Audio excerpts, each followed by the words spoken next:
everyone should have on their table. There should be enough of these. If not, there's a few more up here. There's 3 or 4 up here. It says 6 foundational principles of a parish care team ministry.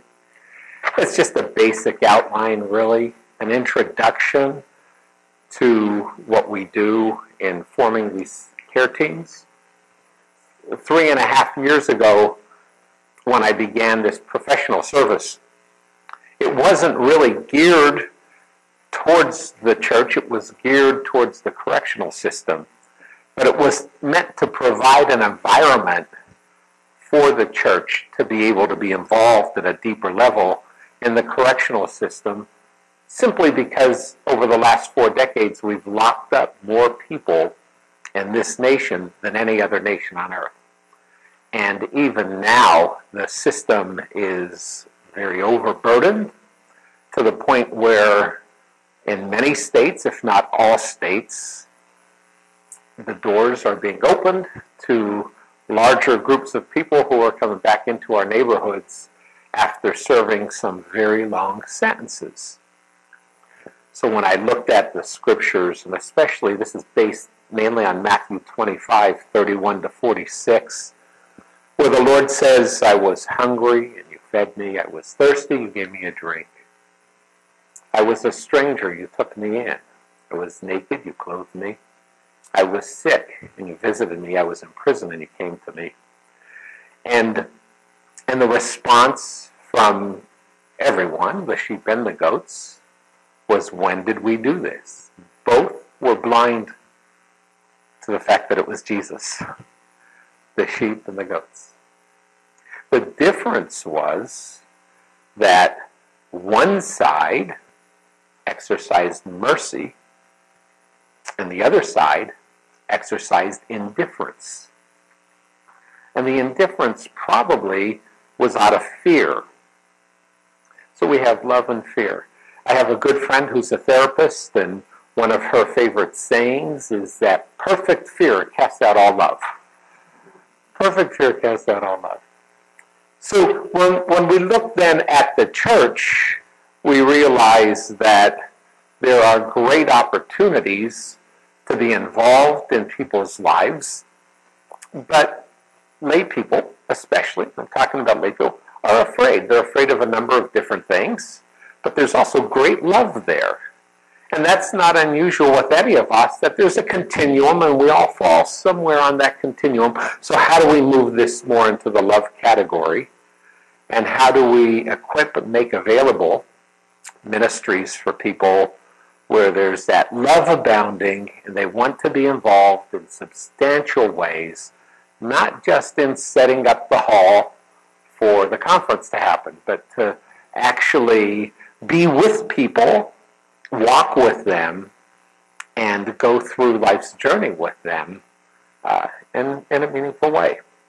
So we're going to look at this together just for a moment, and this talk is going to be somewhat anecdotal and maybe biographical. I like to tell stories. I like to convey the thoughts through stories. So one of the things that comes to mind right away is when I was a teenager and I was in college. I actually was a junior, and it was getting to the end of my junior year, and I received a phone call from home, and it said, "Come home quick. Dad was diagnosed with cancer." And so I left school. There was a few days left of school yet that year. I got permission to leave early, and I went home to be there before he went in for this important operation. And I remember that drive home. It was like 220 miles, and it was the longest 220 miles I ever drove. And I was all alone. And that was really hard. It was super hard. I just remember that feeling of being alone and the need to just, if someone was just with me, they didn't have to say anything, just needed to be with me. Now, to put it in perspective, my dad was an alcoholic, but he was a working alcoholic, so he always provided for the family, that kind of thing. But we had no relationship. And so there were big holes there. But there was still the fear inside. What happens when a parent dies? Well, this was going to change everything now. It was going to change the family. So I got home, and I ended up spending that summer getting close to him. That was the closest we had ever been in our life. But really the roles were kind of changed because I was taking care of him a lot. He only had a few months left to live. And it was during that time and through pain and struggle that I saw him turn to God in an incredible way. He even claimed that Christ had appeared to him. We were sitting near his bed with him, and he hadn't slept for days, and he was really struggling with suffering. And all of a sudden he went, "Look, isn't he beautiful?" And he started expressing something he was seeing that we did not see. And I remember being next to his bed and going, "Oh, Lord, let me die a painful death." Because I saw what was happening to him. And I said, if this is where it takes you, I want this. Now, I've asked God to please rescind that. Okay, since then. I've asked him several times. I said, look, I was really caught up with my dad. It's like, but something wonderful was happening there. But yet, I still felt alone. And sometimes it felt like it was just so enormous. So I was aware of my need. 11 years later, if you fast forward 11 years later, by the way, I left to go back to school when he had 3 weeks left to live. And I didn't want to go back. And I remember when I went back, he told me, he wanted me to make sure that I promised I was going. I needed to do this. And I remember going back and waiting every day for the call, waiting, and again feeling very alone. So fast forward 11 years later, and we get word that my mother contracted HIV and a blood transfusion. She had open heart surgery. They hadn't yet, actually it was in 1984 when she contracted it. They hadn't yet started testing the blood. 1 month later they started testing the blood. And then it turned into full-blown AIDS. And again, this was one of those situations where it's so much bigger than you. What do you do? What do you do? Your mother has AIDS. I remember I shared this with somebody and they just started laughing. And I was so taken back that this person was laughing, and I had realized later on, it took me time, believe me, it took me a long time. I didn't want to go near this person again. But they were so uncomfortable and so afraid that the response was inappropriate. They weren't laughing at me. They didn't know what to do with this. His mother has AIDS. And I felt very much alone. Well, I saw something extraordinary happen.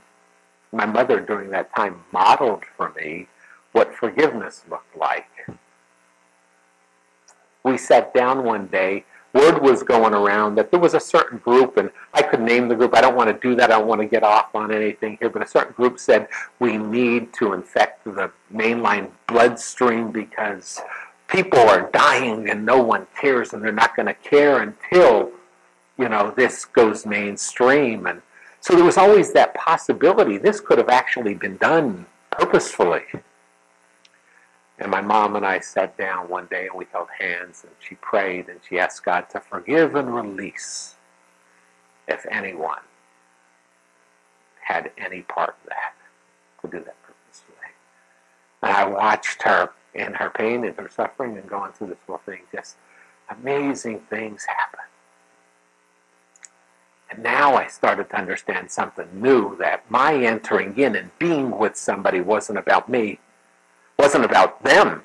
like with my dad with the cancer, which really was, it transformed his life, and I'm there with him. And with my mom now, I'm learning this is affecting me in a powerful way. Both of them did, but for her now, she was showing me what salvation looked like. This was my salvation, and she was living it out. And I thought, this is amazing. And that's really the first principle that we talk about. This is about mutual care.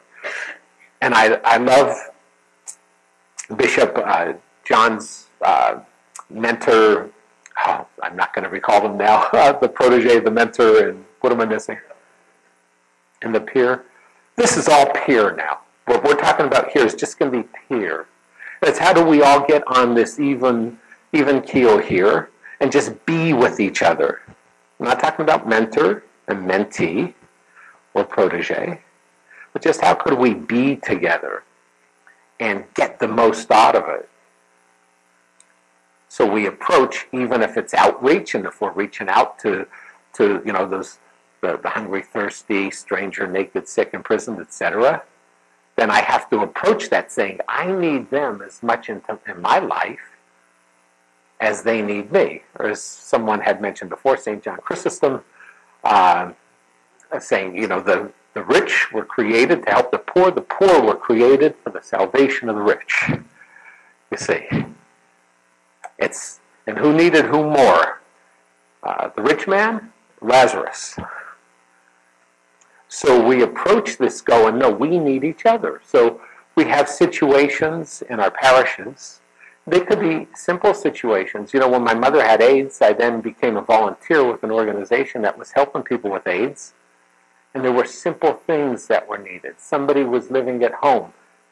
And as that disease would go on, they would really become debilitated. And they'd need someone to come and open windows every day in their home. And maybe feed a cat.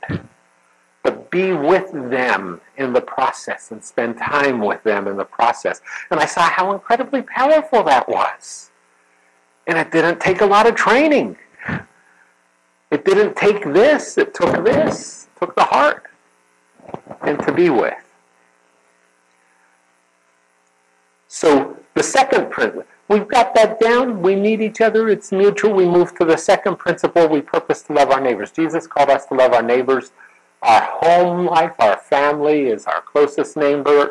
Our parish is our next closest neighbor. And we use the term neighbor on purpose. In our ministry, we made the term neighbor to try to get away from some other terms that may have some negative connotations attached to it, even without us knowing it. Like the word client. The word client, if you look it up, you'll find that at its root, it means for someone to give up their rights to come under the protection of another. And in essence, that's what happens. It becomes an unbalanced relationship. One is kind of over the other. So we use neighbor simply to say, we're beside each other. This became very true with me the first day I stepped foot in my first chaplaincy, and I got into the secure part of the prison, and who do I see there but a friend from high school? And he looked at me, and I looked at him, and together we blurted out the words, "What are you doing here?" And we both started laughing. Well, I was dressed in street clothes because they used to let us do that back then. And he thought I was doing time. And he was doing time. But this wasn't Kevin the prisoner. This wasn't Kevin the convict. This was Kevin, my neighbor. That just changed everything. And all the angels in heaven were singing. No, never mind.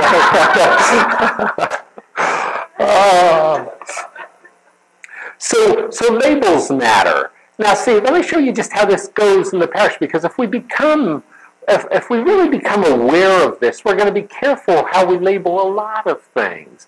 And someone brought up to me, well, yeah, it's the difference between saying that's a Down syndrome baby or that's a baby who has Down syndrome. There's a big difference. You see, you're a human being first. You're a human being who's in prison. I never use the word prisoner. I say someone who's in prison, because it gives us the right to do all kinds of things to someone when we start to shed away their humanity. So we start to look at people, not, oh, these are divorcees in our parish. These are maybe people who are divorced, right? Or someone who struggles with a certain issue in their life. Third, it takes a team. Getting away from the whole idea of individual kinds of, I want to say mentors, but I think we just had a great talk on mentorship and where it belongs. But this idea that, Jesus first called together a team, then he had the 72, and then he sent them out in twos, right? Then he had Peter, James, and John at times. He pulled them aside in the Transfiguration and other situations. Paul talks in several places about teams of people that were with him, and Paul went out on mission with Barnabas and with others. They traveled together. They did ministry in teams. And I don't just think that was coincidental. I think there's something there we really need to tap into. And then Jesus says, whenever 2 or 3 are gathered in my name, in the midst. And there's a bit of, it's a reflection of the Holy Trinity when we pull, a small community together, right? For the purpose of doing ministry. And so we work in teams. We set these teams up. I just got back from Cambridge and was at St. Mary's in Cambridge, and we did Parish Care Team training for social justice ministry. Had an amazing time up there. And great teams of people coming together, and how do we work together to do this now? The fourth principle is that it's the ministry of presence. And they're not just teams, we call them care teams. The purpose of the team is not to fix, it's not, the emphasis would be on the being, it's the caring for. And I think one of the best examples of that in the scripture is Job. And when his friends heard about the tragedy that struck his life, and they came, and it says they just sat in silence with him. And that was like the most powerful thing that anyone could do. Until they felt they needed to fix the situation. Because when suffering goes on for a long period of time, we really do want to step in and do something. It has to stop, you see. And that's when everything went awry. As soon as the being went to the doing. So these teams are set up as being teams. And I'm giving you an introduction. We actually go through, when we do the all-day training, we go through actual exercises, and we have some fun doing those, actually. And we put some meat on the bones of how to do that. But if we first get that mindset away from individual into teams, then from there, it's real easy to start taking the steps into seeing that happen in a fruitful way. And then, finally, we get to reaching for understanding.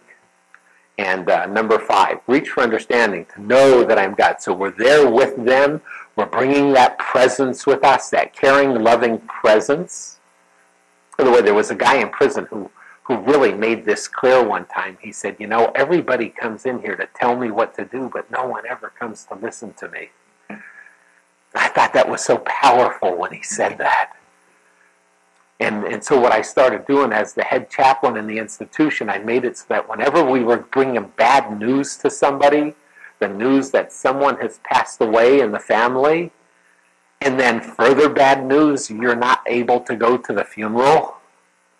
You see, that's the worst thing. We become the angel of death. It's the worst thing that could happen. And so we started to make it a rule, and really stuck by it. There was a rule that when the chaplain gives that information, the chaplain's only allowed to say 2 things. 1, I'm sorry. And 2, I can't imagine what you're going through. Because you can't. Because you can't. And that's the same mindset that we bring to this, is even if we know the person, even if our care team, there's somebody in our care team who went through the same thing that this person or family's going through, we didn't live their lives or not in their shoes. We don't know what effect that has had. We don't know the pain that they're in. And then the most incredible thing would happen when we break this news and we'd say, I can't begin to imagine what you're going through. more often than not, we would get the person would throw their arms around us and cry and say, "You understand." So I just said, we can't begin to understand. You get it. You understand. So this whole idea of reaching for understanding is starting with the understanding that we don't understand. And so the only way we're going to be able to understand is by asking. And so we ask a lot of questions. And you start very far away, but the questions and the way it's posited is not in an intrusive way, but in a way that really does convey wanting to understand the pain that they're in. So we do a whole set on just on the right ask, and how to proceed. We had the most wonderful time this weekend when up in Cambridge, where a man who spent 20 years in prison came up to the front with me, and we had this conversation. We did it together. I never met him before. I didn't know him. He didn't know me. We had a conversation. It was so powerful, I can't tell you. Because there's two things we want to have happen. I don't remember who said it, but they hit the nail on the head, and I went, oh, this is perfect. It just leads right into this presentation. The two things that we want to do is instill strength and hope. The connection, having just the connection, the being, that is the strength.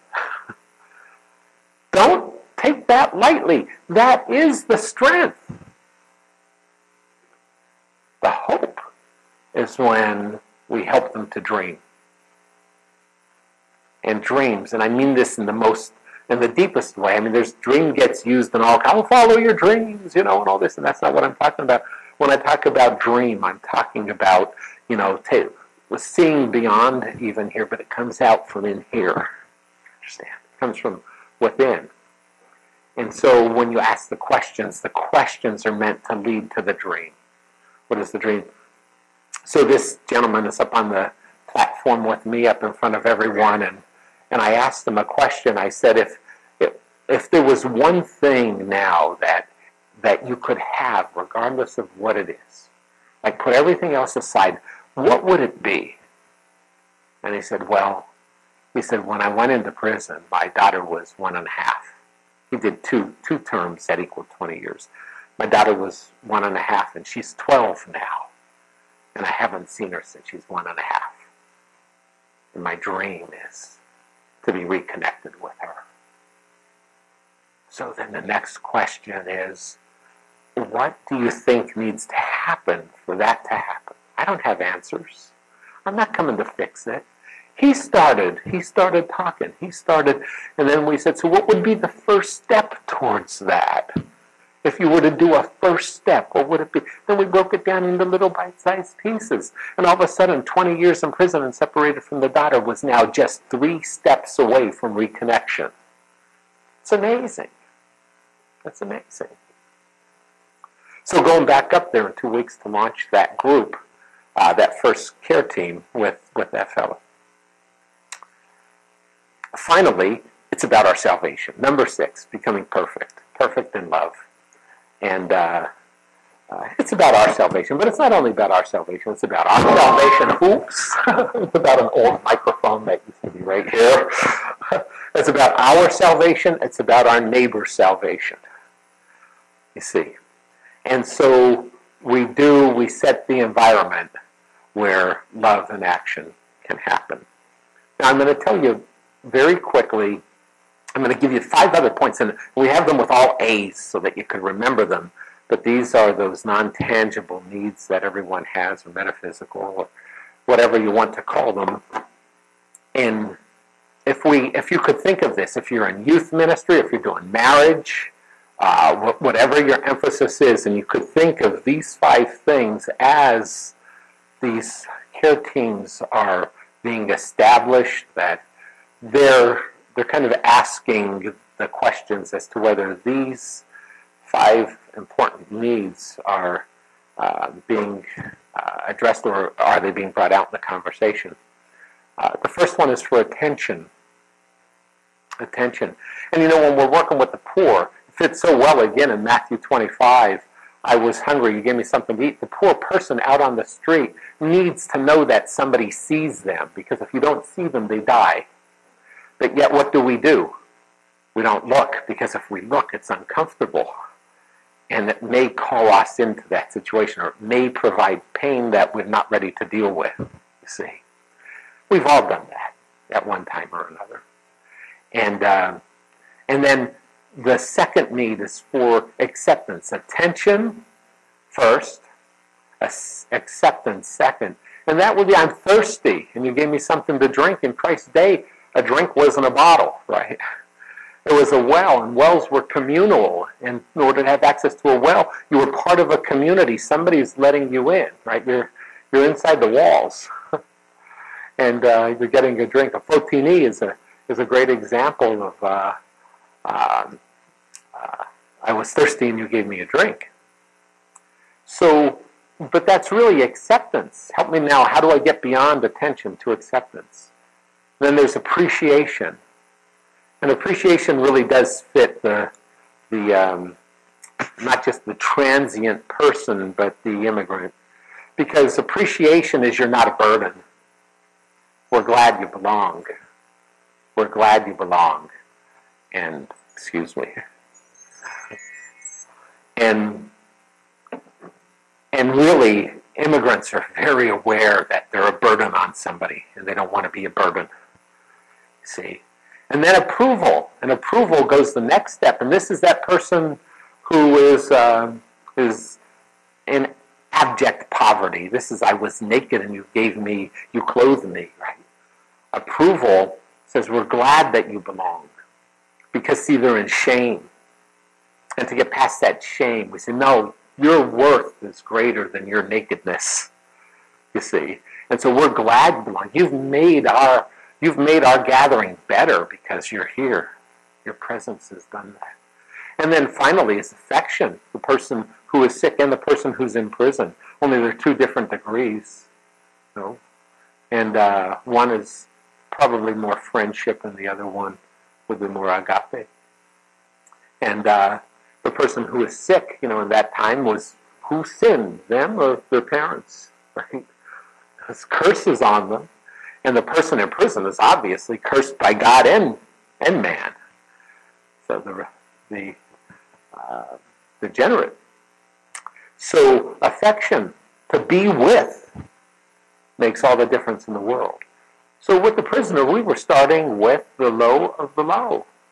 The person in prison is seen as somebody who really, we don't want the doors open, but if we have to and they have to come back, let's find a way to get them back in there real quick. See, I thought if this care team ministry could work it down that low, then it could work anywhere. And I'm going to close with this, is that there was a guy by the name of Jason.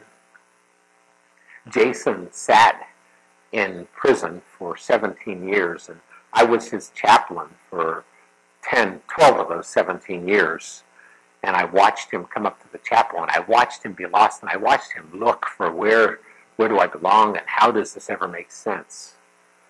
And he was designated as a violent offender.